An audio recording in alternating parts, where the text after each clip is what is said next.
Hey everybody, Paleo Joe here. This past weekend, I had a wonderful time at the Penn-Dixie fossil dig site. A lot of really great fossils found, a lot of great trilobites, a couple other things that were found, nice brachiopods and corals as always. But while I was there, I had a chance to pick up some stuff from the prep lab. Not a lot of stuff. It was pretty much Paul was working on one major item for me. You all know that I like the Rochester Shale stuff. I've been posting a lot of Rochester Shale fossils, crinoids, blastoids, not blastoids, where am I going with that? Crinoids, cystoids, and things like that. Got a wonderful collection going, and I'm planning on setting up an exhibit of the Rochester Shale material once I get some better stuff. I've got some great stuff, but I need more of it. Long story short, too late, I did pick up a really wonderful item that he's been working on for quite a while. It's a cystoid attached to a bryozoa colony, and then there's a bryozoa colony that's attached to the cystoid. Doesn't make sense, but I'll show you.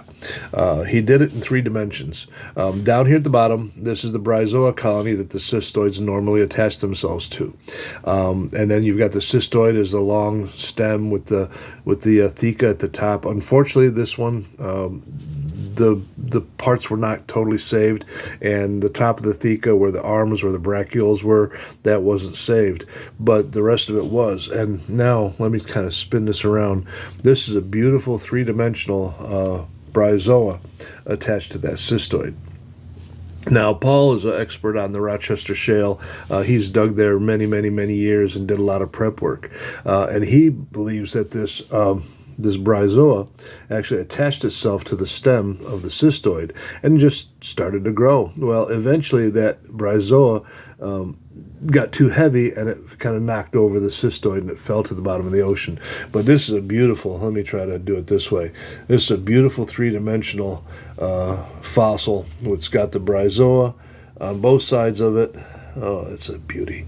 And I actually had him dig out some of the additional matrix to get rid of it. What I might do, he didn't do it, but I may do this myself. I may just go ahead and some of those cracks you see, unfortunately, when fossils break like this, they're hard to put back together. And I think I might just fill in some of those cracks to make it a little bit more presentable. But this thing is very brittle, very dainty. I'm afraid to do too much to it. Just leave it the way it is. Paul did a fantastic job of clearing out that matrix. I mean, you can see the beautiful dimensionality of this piece. This is definitely going into the collection, and it's definitely going to be a part of the exhibit when I get it done. Now, a while ago, he had something in his collection that he was finally willing to get rid of, and I went ahead and got that, and that's another bryozoa. And this is, again, a beautiful 3-dimensional piece. These creatures from the Rochester Shale are just magnificent.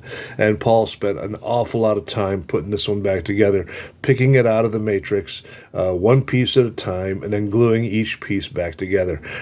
Just a wonderful example of this bryozoa. It's actually the same species that's on that cystoid, but a great piece. So anyway, long story short, again, too late. These are some of the pieces that are going to be going into the exhibit.